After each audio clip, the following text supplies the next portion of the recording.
परमेश्वर ने सैक्रिफाइस किया है आपकी मुक्ति के लिए अपना पुत्र जिसका नाम मसीह यीशु है वो कुर्बान किया है, वो पुत्र दिया है। तब जाकर आपके लिए मुक्ति का द्वार खुला है, स्वर्ग का द्वार खुला है। ये अनुग्रह है, इसलिए उसका अनुग्रह बहुत है हमारे उद्धार के लिए। क्या आपके गुनाह बड़े हैं? क्या आपके पाप बड़े हैं? नो, उसका अनुग्रह बड़ा है। उसका अनुग्रह बड़ा है जो पापों की भी सिखा देता है, इसलिए उसका अनुग्रह बड़ा है और हमारे लिए बहुत है, क्योंकि हम उसके अनुग्रह के द्वारा उद्धार को पाते हैं। उसके अनुग्रह के द्वारा हमारे पाप क्षमा होते हैं, उसके लहू के द्वारा हम शुद्ध होते हैं और हमें बहुतायत का जीवन मिलता है उसके अनुग्रह में। ये सब उसके अनुग्रह में है, ये सब उसके अनुग्रह में है। और इसके बदले पिता ने आपसे कोई कीमत नहीं मांगी, कोई कीमत नहीं मांगी। हो सकता है इसके लिए अगर कोई कीमत होती तो कोई भी मनुष्य इसकी कीमत को नहीं चुका सकता, कोई भी मनुष्य उस कीमत को नहीं चुका सकता। इसलिए प्रभु कहता है कि ये उद्धार तुम्हें उपहार में दिया जाता है, उपहार में, फ्री। इसकी कोई कीमत नहीं है, तुम्हें फ्री दिया जाता है।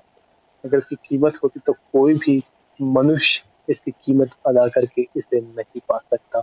इसलिए उद्धार प्रभु ने उपहार में ही दे दिया। इस गिफ्ट फॉर बिलीवर्स, ये विश्वासियों के लिए एक उपहार है कि इस पर विश्वास करो और ले जाओ अपने अनंत जीवन को।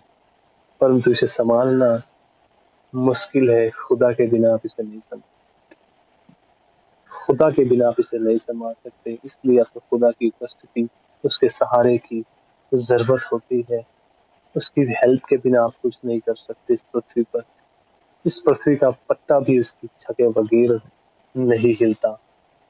इस पृथ्वी पर जितने भी एटमॉस्फेयर, जितने भी मौसम आप देख रहे हैं, उसकी मर्जी के बगैर नहीं होते। सब कुछ उसकी मर्जी से चलता है, कोई भी उसकी मर्जी के बगैर कुछ नहीं कर सकता। ये जो हवा आप देख रहे हैं चलती है, किधर से आती है और किधर को जाती है आप नहीं जानते। आप नहीं जानते हवा कहाँ से आ रही है और किधर को चलती है, परंतु आप उसको महसूस करते हैं कि हवा आ रही है, हवा चल रही है। ये परमेश्वर के बोलने से होता है। परमेश्वर ने अपने दूतों को रखा है जिनके द्वारा हवा चलती है।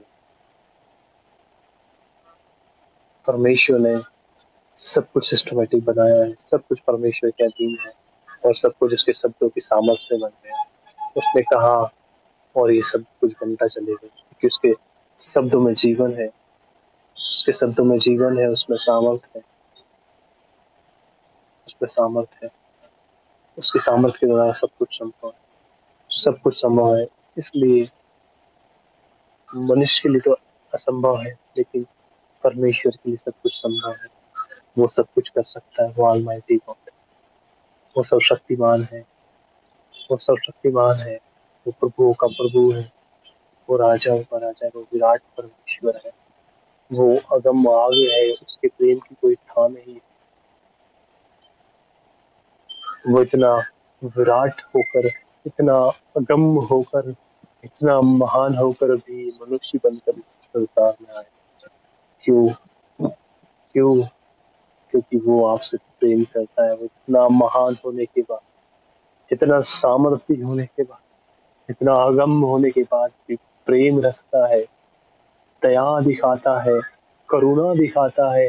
और आप साधन से मनुष्य होकर अहंकार करते हैं, घमंड करते हैं, रुपयों का, पैसों का, धन और दौलत का आप घमंड करते हैं।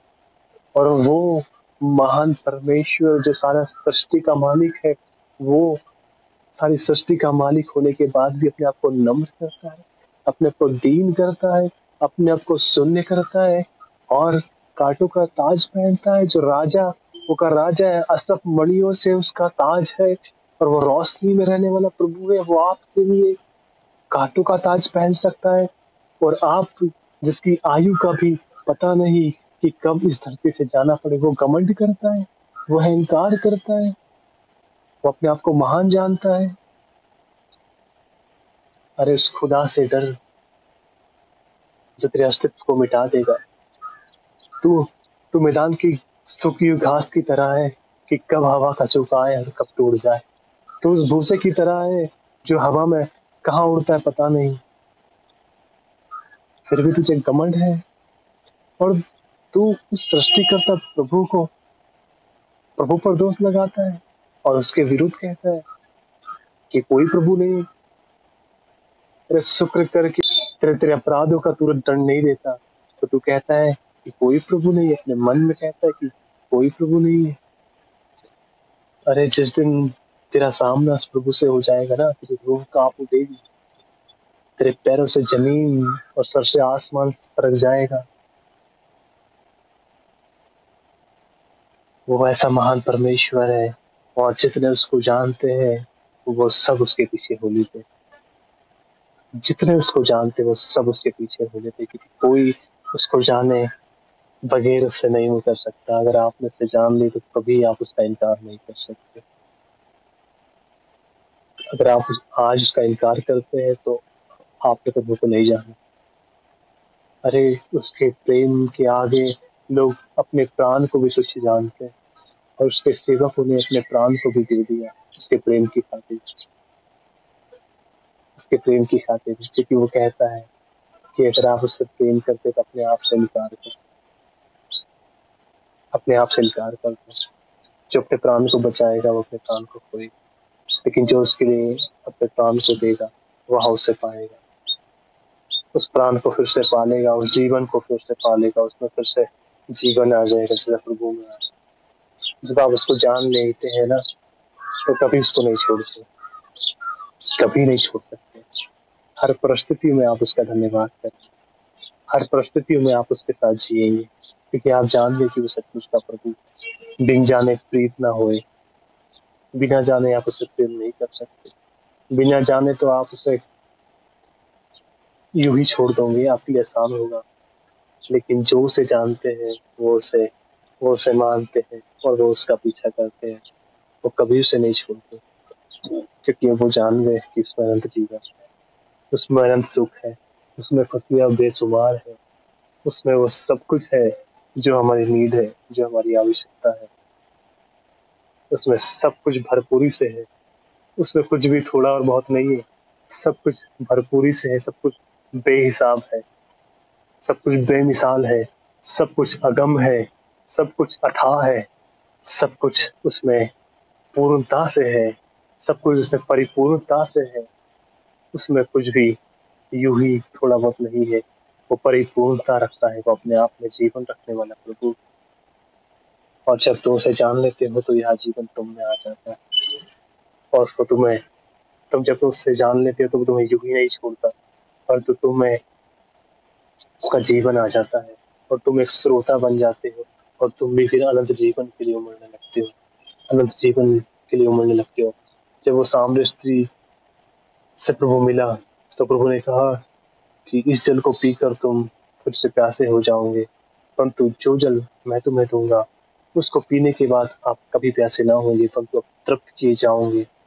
और यह जल तुम्हारे भीतर एक श्रोता बन जाएगा और अनंत जीवन के लिए उमड़ता रहेगा। एक श्रोता आप में भी बन जाएगा और ये अनंत जीवन के लिए उमड़ेगा। और जो कोई आपके साथ सहभागिता रखेगा, संगति रखेगा, वह जीवन वो उनमें भी आ जाएगा। वह स्रोते से वे लोग भी पीने लगेंगे और वे भी आशीषित हो जाएंगे। स्रोते का काम ही यही होता है कि वो दूसरे को परिपूर्णता दे, वो दूसरे को तृप्त करे। और श्रोता कभी नहीं सूखता, वह हर मौसम में बना रहता है। तो वो तुम्हें श्रोता बनाएगा कब, जब तुम उसे जान लोगे। अरे वो मसीहा होकर, वो प्रभु होकर तुम्हारे लिए दुख उठा सकता है, तो तुम उसके नाम के लिए, अनंत जीवन के लिए, अनंत सुख के लिए थोड़ा सा दुख नहीं उठा सकते? थोड़े से जो तुम्हारे गुनाहों के लिए लज्जित हो गया, तुम्हारे गुनाहों का बोझ ले लिया, क्या तुम उसके लिए थोड़ा सा दुख नहीं उठा सकते? उसके नाम के लिए, उसके नाम की खातिर, जो नाम तुम्हें अनंत जीवन देता है, तुम उस नाम के लिए क्या थोड़ा सा दुख नहीं उठा सकते? जिसने तुम्हारे लिए क्रूस का दुख उठा लिया, जिसने तुम्हारे लिए मृत्यु का दुख उठा लिया, जिसने तुम्हारे लिए बदन पर 39 कोड़े सह लिए, जिसने तुम्हारे लिए कांटों का ताज सह लिया, तुम उस नाम के खातिर थोड़ा सा दुख नहीं उठा सकते? और वो कहता है कि तेरे मसीह यीशु में थोड़े से दुख उठाने के बाद अनंत जीवन है, अनंत सुख है, खुशियां बेशुमार है। उन उन कुर्बानियों के लिए क्या तुम थोड़ी सी कीमत अदा नहीं कर सकते? हालेलुया। जो परमेश्वर से प्रेम करता है उसके लिए दुख उठाने को भी तैयार है। जिसे जिसे मसीहा ने मनुष्यों से प्रेम रखा और उनके लिए दुख उठाया, वैसे ही जो लोग मसीह से प्रेम रखते हैं वो उसके लिए दुख भी उठाते हैं और दुख में भी आनंदित रहते हैं, क्योंकि मसीहा उनके साथ है। मसीहा का प्रेम उनके साथ, वो अगम प्रेम उनके साथ है, वो जीवन का स्रोत उनके भीतर है, तो वो दुख में भी आनंद भी रहेंगे। इसलिए तो पौलुस कहता है कि मैं इस दुख को, कलेश को पूरे आनंद की बात जानता हूँ, थोड़े बहुत आनंद की बात नहीं, पूरे आनंद की बात जानता हूँ, क्योंकि उसकी सामर्थ्य मेरी निर्बलताओं में सिद्ध होती है। इसलिए मैं अपनी निर्बलताओं में, अपनी कमजोरी में घमंड करूंगा, क्योंकि सर्वशक्तिमान परमेश्वर की सामर्थ्य मुझ पर छाया करेगी। हालेलुया। वो मुझ पर छाया करेगा। वो मैं कमजोरी में मेरा बल है, इसलिए अपनी कमजोरियों पर भी घमंड करूंगा और किसी बात पर घमंड ना करूंगा। और मुझ में घमंड की कोई बात नहीं है, परंतु मैं अपनी कमजोरियों पर घमंड करूंगा। क्यों? क्योंकि मेरी कमजोरी में परमेश्वर की सामर्थ मुझ पर छाया करती है। हालेलुया। हालेलुया। महान परमेश्वर, thank you Jesus, thank you Lord. वो ऐसा परमेश्वर है वो आपकी कमजोरियों में आप पर अपना आत्मा से छाया करता है, अपनी सामर्थ से छाया करता है और आपको बलवंत करता है। पौलुस जान गया था कि मेरी निर्बलताओं में वो मेरा बल है, तो किस बात पर घमंड करूं? और किसी बात पर मुझे घमंड करना सुहाता ही नहीं, इसलिए मैं अपनी कमजोरियों पर ही घमंड करूंगा, क्योंकि मेरी कमजोरियों में ही मैं बलवंत होता हूँ, क्योंकि खुदा मुझे बचाता है। हालेलुया। मैं अपने आप से तो कुछ नहीं, परंतु वो सृष्टिकर्ता मुझे संभालता है, वो मुझे बल देता है। वो थके थके हुए को बल देने वाला प्रभु, वो गिरे हुए को उठाने वाला प्रभु है, वो हारे हुए को जिताने वाला प्रभु है। वो पुराने लोगों को नया कर देता है, इसलिए हम मसीह यीशु में नई सृष्टि है। पुरानी चीजें तो पुरानी हो जाती है, बेकार हो जाती है, उन्हें फेंक दिया जाता है, लेकिन वो पुरानी को नई करने वाला प्रभु और रिसाइकलिंग करता है। हालेलुया। जिनके पास आकार नहीं होता उन्हें नया आकार देता है, वो उन्हें नई आकृति देता है, और ऐसी आकृति जिससे लोग आकर्षित होते हैं, वो नया बनाता है। वो क्रिएशन है, वो क्रिएट करता है, वो जनरेट करने वाला प्रभु है। वो जनरेट करता है, आप उसकी जनरेशन हो, उसने आपको जनरेट किया, उसने आपको बनाया, आप आरंभ से थे उसमें, उसके भीतर, इसलिए वो आपको माता के गर्भ से पहले से जानता है। आप बीज हो, बीज परमेश्वर के, इसलिए आपको पहले से जानता है। माता के गर्भ के पहले से वो आपको जानता है, इससे पहले कि तू माता के गर्भ में था मैंने तुझ पर चित्त लगाया, तुझे नियुक्त किया और ठहराया, ताकि तू इस संसार में आकर मेरे लिए फल लेकर। तुझे मैंने पहले से नियुक्त किया, सब कुछ तेरे लिए पहले से नियुक्त किया, बस तू खरा निकल और उस काम को कर जो परमेश्वर ने तेरे लिए रखा। हालेलुया। सब कुछ पहले से डिसाइड था। हालेलुया। ये बात अलग है कि आप वहां तक पहुंचोगे या नहीं, लेकिन सब कुछ पहले से निर्धारित है। सब कुछ पहले से निर्धारित है। हालेलुया। हालेलुया। तारीफ करे इस महान परमेश्वर, तारीफ करे इस महान परमेश्वर की, सेनाओं के यहोवा की, राजाओं के राजा की, खुदाओं के खुदा की। लोगों को खुदा की समझ नहीं कि कौन खुदा है, उन्हें जो बताया गया है उन्होंने उसी पर विश्वास किया, कभी उस चीज को परखा नहीं, कभी उस चीज को जाना नहीं, कभी उसको कंपेयर नहीं किया कि क्या ये सही है। इसलिए उन्हें जो मिला उन्होंने उसी पर ईमान ला लिया, उसी पर यकीन ला लिया, क्योंकि वो प्रभु को नहीं जानते। लेकिन जो उसे जानते हैं वो और किसी पर ईमान ला ही नहीं सकते।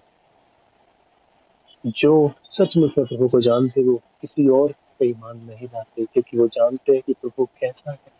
क्योंकि उसका वचन कहता है कि परमेश्वर एक आत्मा है, स्वर्ग उसका सिंहासन है, पृथ्वी उसके पैर रखने की चौकी है। मनुष्य उसके लिए कैसा भवन बनाएगा, क्योंकि वो लोग जानते हैं कि परमेश्वर तो आत्मा है, वो विराट है। कौन उसके लिए भवन बना सकता है और वो भवनों में नहीं रहता। ये बात कौन जानता है? उसके लोग जिन पर परमेश्वर ये बात प्रकट करता है, और वो किसी और को दंडवत नहीं कर सकते, किसी और के आगे नहीं झुक सकते। वो मर जाएंगे परंतु और किसी के आगे नहीं झुकेंगे, और किसी को सजदा नहीं करेंगे, क्योंकि ये प्रेम है अनोखा।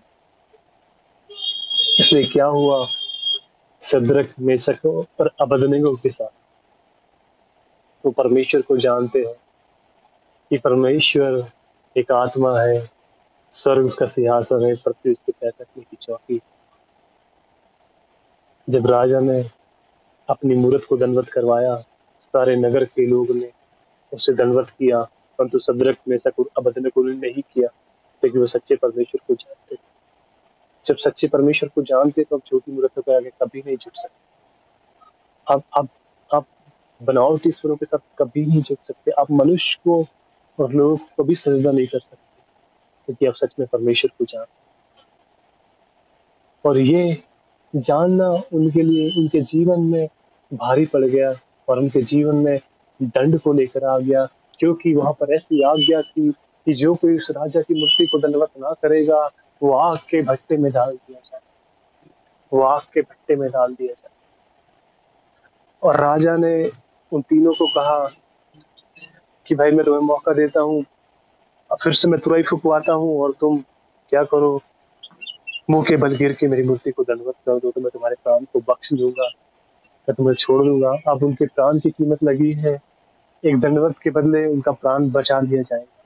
लेकिन वो भला अपने परमेश्वर से कैसे बगावत कर सकते, जिसका प्रेम अनोखा है, जो सबसे बड़ा है, उससे कैसे मुकर सकते हैं? क्योंकि उन्होंने सत्य को जान लिया है और वो स्वतंत्र है, तो कैसे अपने आप को बंधुआई में डाल सकते? उन्होंने मृत्यु को चुन लिया, कहा राजा हम तो परमेश्वर को ही दंडवत करेंगे, हम तेरी मूर्त को दंडवत नहीं करेंगे, तुझे जो करना है कर, हमारा परमेश्वर तेरे हाथ से हमें बचाने की सामर्थ रखता है। हालेलुया, क्योंकि वो जानते कि परमेश्वर का हाथ बड़ा है, वो राजा के हाथ से भी छुड़ाने की सामर्थ रखता है, और तेरे आग के भट्टे से भी हमें बचाने की सामर्थ रखता है। वो हमारा परमेश्वर है। तो राजा ये बात सुनकर क्रोधित हो जाता है और कहता है आग के भट्टे को 7 गुना और भड़का दो, कि डालते से ये लोग नष्ट हो जाए, जलकर खाक हो जाए, और 7 गुना और भड़का दिया जाता है। हालेलुया, ये मनुष्य का क्रोध बोल रहा है। उसको लगता है कि 7 गुना आग के भट्टे में परमेश्वर के लोग को डालेगा तो जल जाएंगे। नो, क्योंकि वो अगम आग है, वो परमेश्वर, उसके लोगों को कोई नहीं जला सकता उसकी मर्जी के बिना। आग को 7 गुना और भड़का दिया जाता है और इन्हें रस्सी से बांध दिया जाता है, और रस्सी से तीनों को एक साथ बांधकर कपड़े सहित इन्हें फेंक दिया जाता है उस आग के भट्टे में। और जो उन्हें फेंकते हैं, बाइबल ऐसा बताती है कि उनके हाथ लपटों से जल जाते हैं फेंकने वालों के, और वो घायल हो जाते हैं। और ये तीनों अब उस आग के भट्टे में है, आग के भट्टे में है, और सब लोग इनकी इनके जलने का तमाशा देख रहे हैं, इनके जलने का इंतजार कर रहे हैं, आग के भट्टे में टकटकी लगाकर देख रहे हैं कि कब इनके चीखने की और जलने की आवाज हम सुने।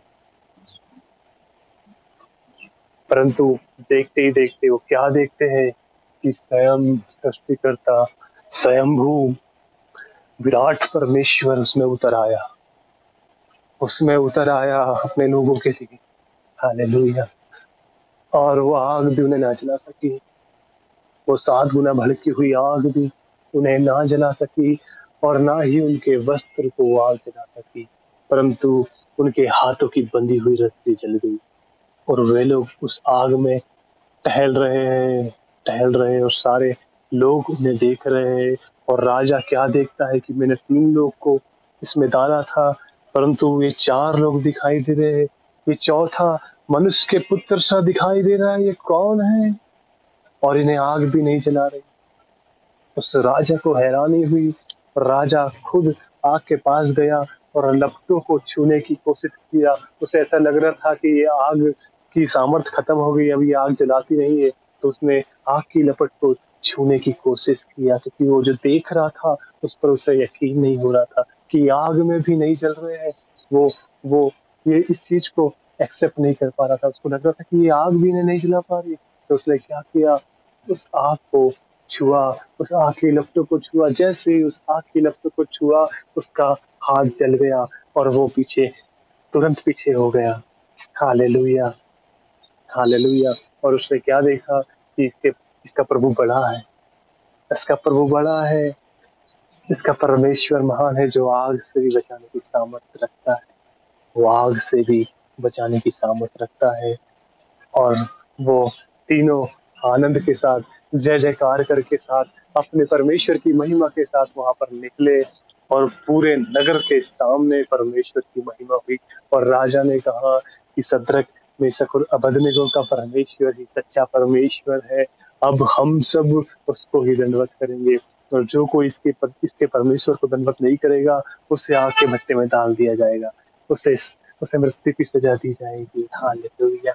थैंक यू महान परमेश्वर। वो ऐसा परमेश्वर है, वो आपको आग में से बचाने की सामर्थ रखता है। अगर आप उसके लिए ईमानदार है, अगर आप उसको जानते हैं, तो आप उसके लिए आग के भट्टे को भी सहने को तैयार है। आप उसके लिए मृत्यु को भी सहने के लिए तैयार है, क्योंकि आप जानते हैं कि उसमें जीवन है, उसमें जीवन है, उसमें जीवन है। जब आप उसे जान लेते तो आपके लिए मृत्यु तुच्छ है, छोटी है। आप मरने के लिए भी तैयार हो जाते हैं, क्योंकि उसका प्रेम बड़ा है और उसके प्रेम में सामर्थ है जो आपको मृत्यु से भी बचा सकता है। और इसलिए सद्रक, मेशक और अबेदनगो उससे प्रेम करते थे, इसलिए वो आग के भट्टे को भी सहने की सामर्थ रखते हैं। वो आग के भट्टे में भी उतरने के तैयार थे कि हमें आग के भट्टे में उतार दो, लेकिन फिर भी हमारा परमेश्वर महान है। और हम जानते हैं, उनकी ये गवाही थी कि हमें वो तेरे हाथ से भी बचा लेगा और इस आग के भट्टे से भी बचा लेगा। Praise the Lord. और वैसे ही परमेश्वर ने, जैसा उन्होंने कहा था, उनको दिखाया कि मैंने आग से भी बचाने वाला परमेश्वर हूँ। वो महान परमेश्वर है।